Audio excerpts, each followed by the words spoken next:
Hey guys, I hope we're all doing well. I'm here for the last vlog of the semester. It's a little bittersweet, but I'm honestly very glad that the semester is coming to an end. Relieved is a better word. So let's get right into it. I'm going to be analyzing the film Watunna.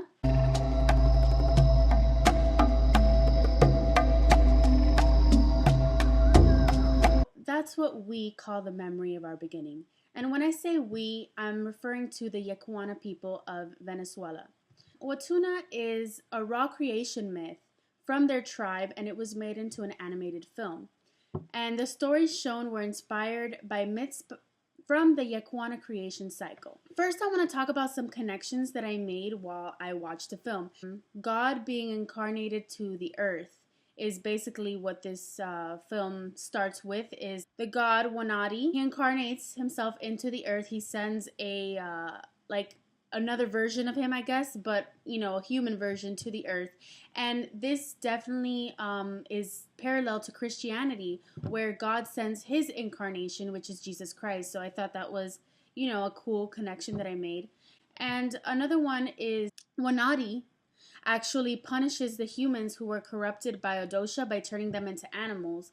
I thought that that was also symbolic of Christianity, where humans who sin are punished by going to hell if they don't ask for forgiveness and if they don't, act according to the rules and the commandments of the Bible. The last one is with the nephew of Wanadi, which is like some kind of monkey figure. At least when he opens the pouch, he's like a monkey figure, and he's tempted by Adosha, which is the evil character, to open the pouch and let out the night and darkness. This was a huge connection to the Pandora's box myth. The next thing I want to talk about is how this movie was actually showing the cosmogonic myth, the myth about how the world came to be.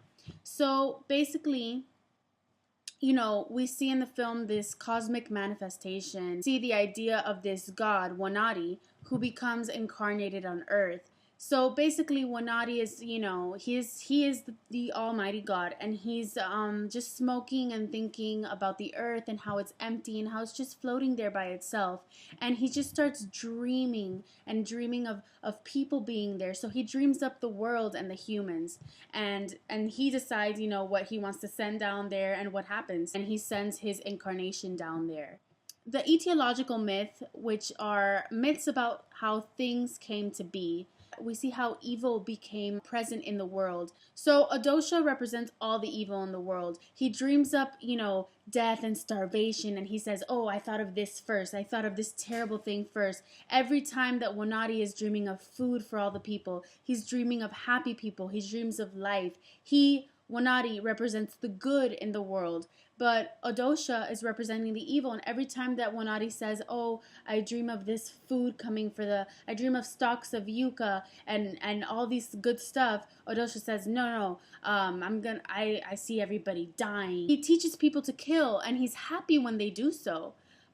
He makes a war. He's a terrible, he is the evil in the world. He corrupts all the good people. So it also talks about the origins of humans, the origins of light, the origins of animals. It talks about how darkness came to be. The curious nephew, Wahana of Wanadi, opened the pouch containing the good humans and the night, and he basically let out the night and the darkness into the world because he was so curious and he wanted to see. And yeah, everybody became scared, and everybody was hiding, and the humans were crying. And Wanadi's there, like, what's going on?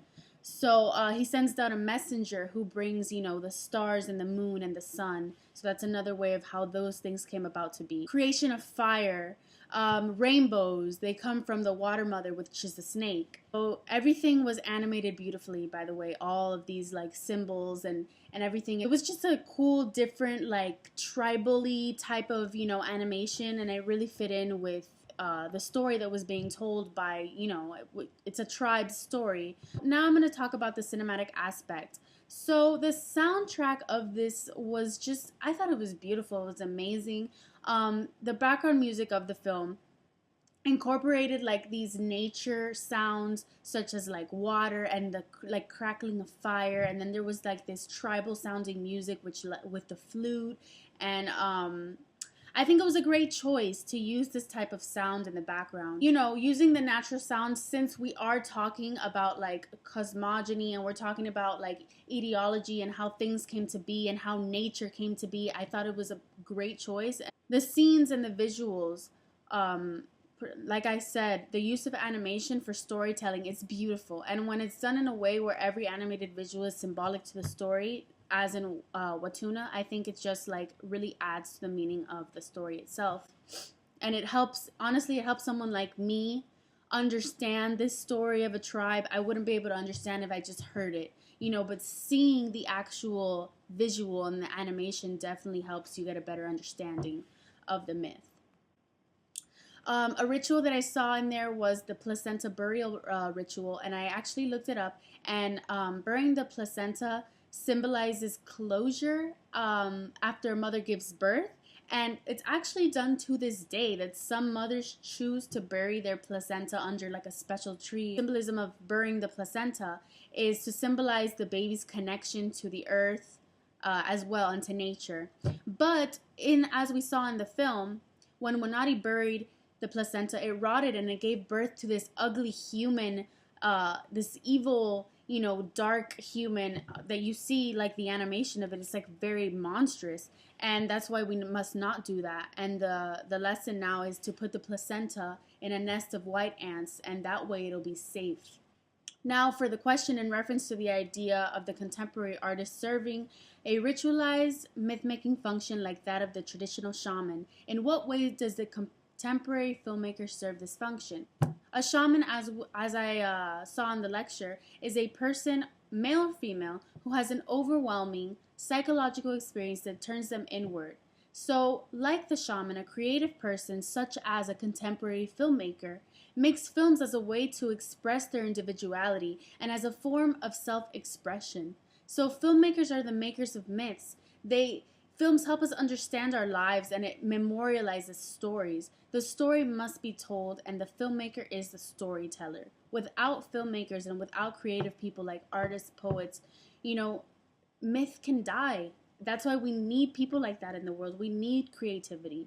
So with that, I'm going to go ahead and close this vlog, and I had a really fun semester with all of you, you know, watching everybody's vlog and getting feedback. It was awesome, and I watched movies that I would have never watched if it wasn't for this class, and honestly, I feel changed, and watching movies is a religious experience, and you'll see more about that in my documentary. So, bye everyone. I hope to see some of your faces on campus, and Professor, thank you so much for an awesome class.